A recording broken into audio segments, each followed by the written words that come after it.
So when I was growing up, I watched Neverending Story, Dungeons and Dragons cartoon, and I enjoyed the Chronicles of Narnia. And those are all inspirations for this video's product that I'm going to tell you about right here. It's called Lost in the Fantasy World.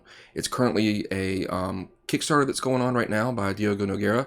He gave us Dark Streets and Darker Secrets. And this is a very good looking book. I've got the PDF here to show you. I'm going to tell you about the Kickstarter that's going on, what the scope of this game is, and tell you about how the rules work with it, which I thought were pretty impressive, especially for playing with new, younger players to get into the hobby of role-playing games.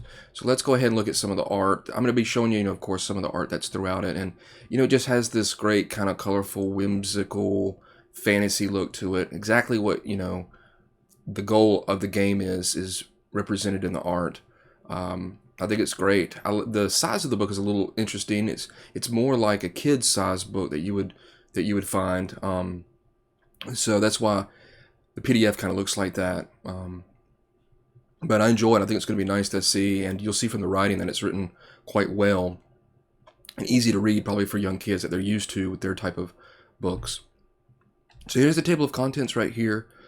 It's, as you can see, the character sheet's at 111, so there's not a whole bunch to it, but man, the system that it uses and what it uses for combat is very innovative, and I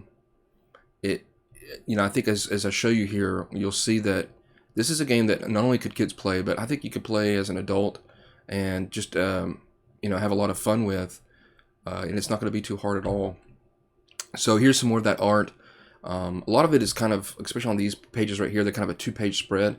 So I'll be showing you a little bit of that, but as I'll be, going through the pages, you can kind of get, the feel for what that looks like. So again, very much, kids that have been teleported maybe to another world, a fantasy world, much like the D&D cartoon. Maybe they've been given a special artifact, kind of the way that they did in that cartoon. And, it's lands of monsters or whatever you can think of. So here's the core rule. So it's very easy. So pretty much you roll a d6. You're going to roll off versus the mentor. The mentor is going to be your, in essence, your game master. Whoever rolls higher narrates how the scene is resolved. Very easy. A tie indicates the compromise, and both players and the mentor work out how to resolve the scene. Additionally, if the player result is lower than the mentor's, they gain an adversity token. So that's great. It's very easy. Obviously you're going to be going back and forth with, if you're playing this with children, like how crazy their imaginations can be and what they're going to do with the scene. So obviously as a mentor, you're going to have to kind of, direct that a little bit so it's not too crazy. But also it might help them, obviously it's going to help fuel them creatively to visualize scenes and be able to create something. So I think it's fantastic. So you get modifiers. And what you have for modifiers to that D6 roll are things called traits. And especially the modifiers are pertinent to the situation. You can expend your adversity tokens to help your roll. So if you're doing poorly with your rolls against your mentor, you can add up those tokens, and you can use that token to give you a +1. And of course, if you do, if the child is able to do something creative or entertaining with whatever they're describing, that might give them a bonus. And then any other situational advantage determined by the mentor. So that's going to help them on their further roles that they do against the mentor when they're trying to do something. So even though they might have failed, they're going to get something that they know that later on is going to help them. So that's the main rule of the game, and it works. When you're reading it, it seems you're like, wow, this is quite interesting. There's a couple other rules here and there that you can do, such as pushing the roll. I know that's popular in some games now, where they get to say, well, what other extra effort are they doing, and they'll take maybe a greater penalty or consequence to what they've done, and then how to help out when kids are wanting to help each other out, when their characters are wanting to help them out. And again, you can see the great colorful art there at the bottom. I like a lot of the art. I think the art's great, and there's a couple pieces that are just absolute dynamite. And there's a good example of play and good examples throughout the book too. Here's a great piece here. I'll show you kind of the double shot here as I go back and forward. So again, Gives you that just great coloring. The coloring, I think, is one of the best things in the book, and I think it's going to really, kids are going to look at it and be like, wow, that looks great. So here's combat. Combat's very easy as well. So when you're making your character, and I'll show you the character generation section, you have a certain amount of traits. And what I like about the traits in essence are your hit points. It's how many wounds you can take. So if you start off with 4 traits, and your traits can be a variety of things. Whenever you fight against a monster, I say like a goblin, it may have maybe quick and sharp knife. Those are its 2 traits. In essence, it has 2 hit points. Because whenever you win combat, you're going to start to remove those traits until they have none, and then they're defeated. And this can be for obstacles. This can be for monsters. This could be for whatever you want. That's going to be a a hazard maybe for the character to try to overcome. So whoever rolls higher narrates what happens over the course of a brief exchange. It determines which of the opponent's traits is temporary loss. So they get to choose which one they want to get rid of. In a tie, they have to come to a but there's pretty much a standstill between the two, and they both lose a trait. So that's not great. But it's going to show them that sometimes you have to give up something in order to take away something. But they get to choose which trait they want to lose from their character instead of it being chosen for them. So obviously something that's very tough is going to have a lot of traits for the characters to kind of whittle down and get away. It talks about recovery, how you get traits back, and if you get taken out. Again, some more of that fantastic art right there. And they're going to get into character generation. So right here, to create a character in the fantasy world, the players must follow 3 simple steps.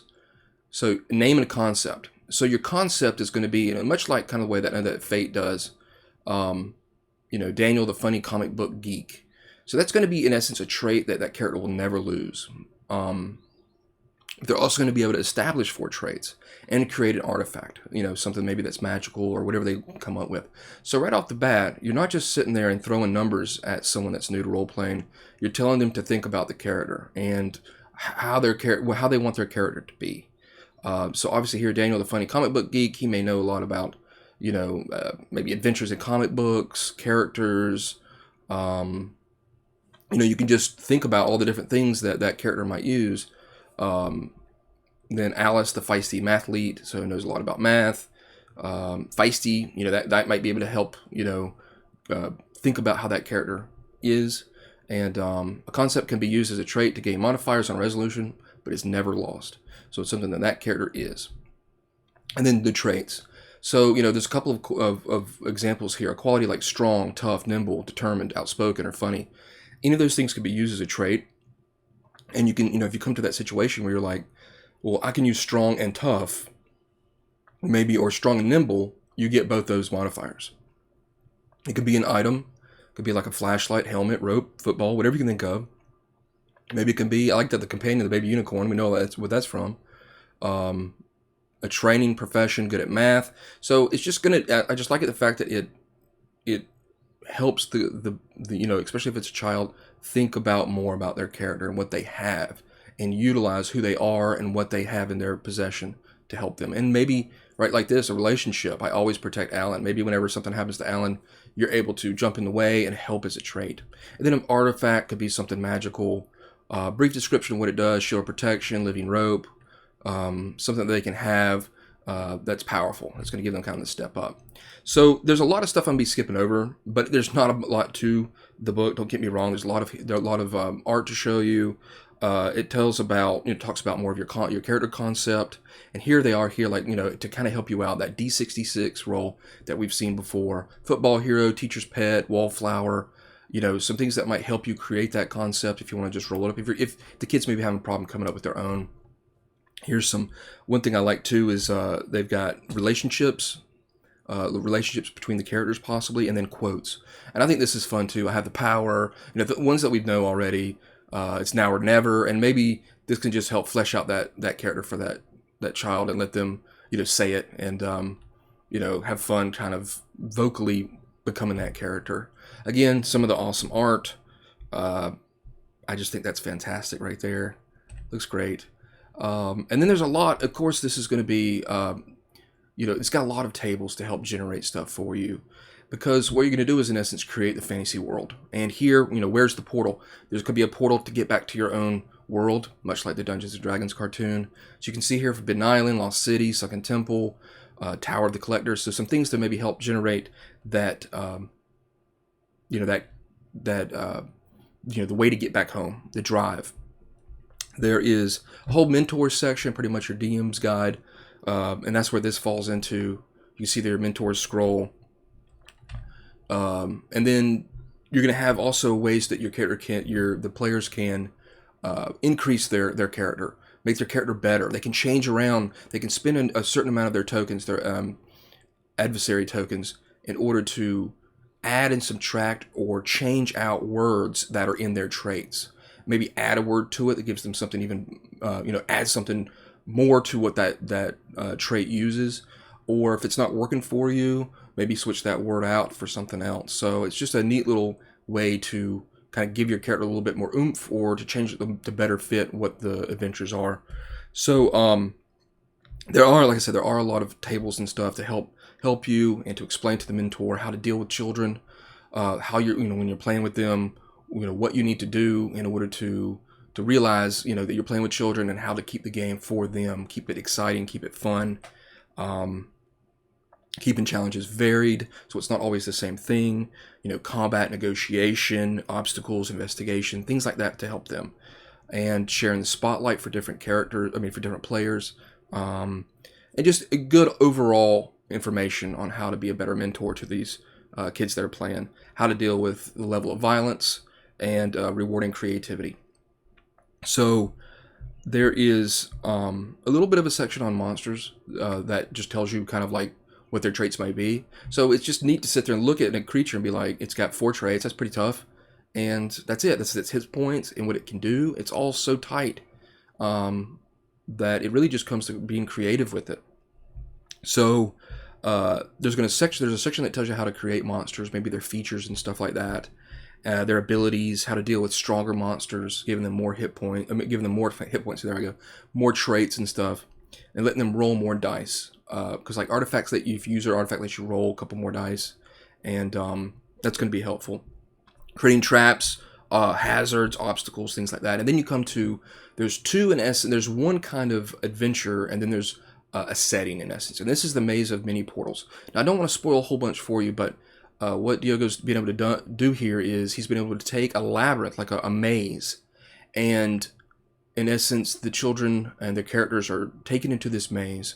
They have to, within a certain amount of time, take a pencil and draw through the maze. And what I think is really neat is anytime that it hits a wall, they encounter a creature. Anytime they have to go backwards, they encounter like an obstacle that they have to overcome. So I just think it's neat that their actual ability to figure out the maze is going to dictate what foes or obstacles they come across. And when they get to the middle, they're going to have to figure out a Sudoku puzzle, a very easy Sudoku puzzle. Like I said, I don't want to spoil too much of it because I think it's neat for you to be able to see it. So it's just going to help them kind of be creative and think about math a little bit and just work on that maze until they're able to find certain portals, and then the main portal that's going to help them get out.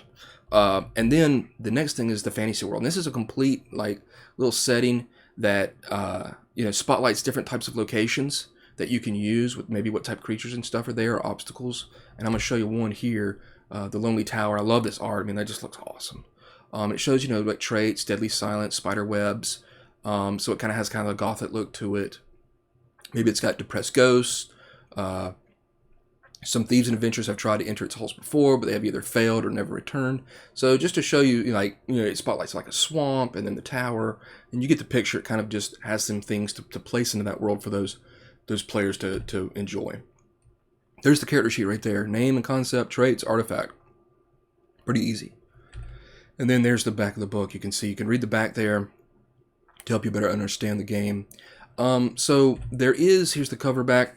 There is a pamphlet version that is pay what you want on DriveThruRPG, and it's obviously an early rendition of this game that you can go check out. I'll have the link below, and to let you see kind of what you're getting. And then, if you like what you see, the Kickstarter is going on right now of the recording of this video. You can go check it out. It's already got its funding, And there's also going to be kind of mentor. It's called, I think it's called like mentor editions.